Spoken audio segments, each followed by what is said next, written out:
Assalamu alaikum. I've just completed my second Umrah, alhamdulillah, and I just want to give you a few tips and things that I've learned here that will benefit you hopefully when you do come and visit here.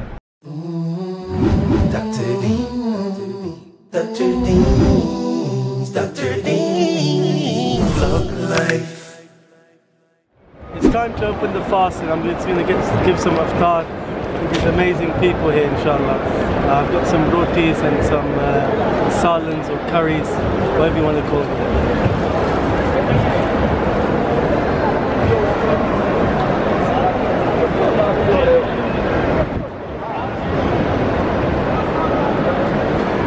Alhamdulillah.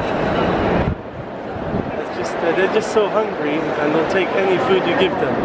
So just when you come here, always feed them if you can.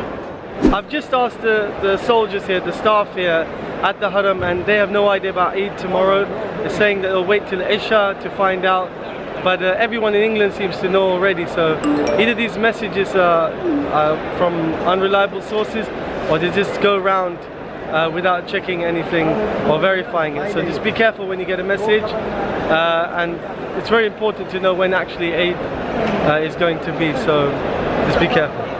There is a buggy service that goes through the tunnel, the main tunnel that goes straight to the Haram, but if you queue up for the buggy, it can take a very long time. So it's actually only a 12-minute walk, I calculated, from one end to the other. So if you wait for a buggy, you might be here for much longer just trying to get on a buggy ride. If you walk it, you'll still make it to the other end, you'll be fine, inshallah. You're going to see a lot of street kids.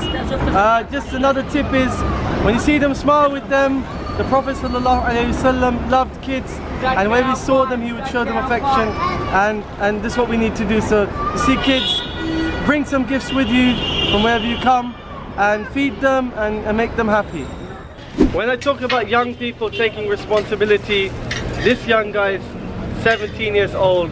He's running a business, he speaks 4 languages, he's dealing with people all day long, very astute, very hardworking, and it's definitely something for young people in Britain to think about, not just playing games all day long, but you can achieve so much. I don't know what his education is like, but the fact that he's hardworking and he can interact with people is a skill that we're definitely lacking in many of our youth today. Another tip is expect to get very, very tired, so take power naps whenever you can. If you want to do ibadah at night, then take as much rest as you possibly can. Look at these people resting around me everywhere. I don't know about sleeping on the street if you want, but anyway, just get some rest if you can. Another obvious tip is there are a lot of missing people here. You'll see posters all over the place. If you do recognize any of those missing people, do the obvious thing and help out and contact the number on there. So any lost people, unfortunately, it can happen. Allah protect us all, but you know what to do. You're not going to believe this, but it actually can get cold in the Haram because of the air conditioning and the marble floor. So if you're the type of person that gets cold easily, maybe bring some socks, or even, I know it sounds silly, but a hoodie or a jumper if you really are like that, because it can get very cold in certain parts of the Haram. It's just for somebody who feels that way. Because of the constant cleaning, the floor can be slippery almost everywhere you go, so be very, very careful. I've seen a lot of people almost slip, so you don't want to break your legs or your back before you get back home. Another tip is to come to the Zamzam water tap and drink and drink and drink and drink and drink. Bismillahirrahmanirrahim.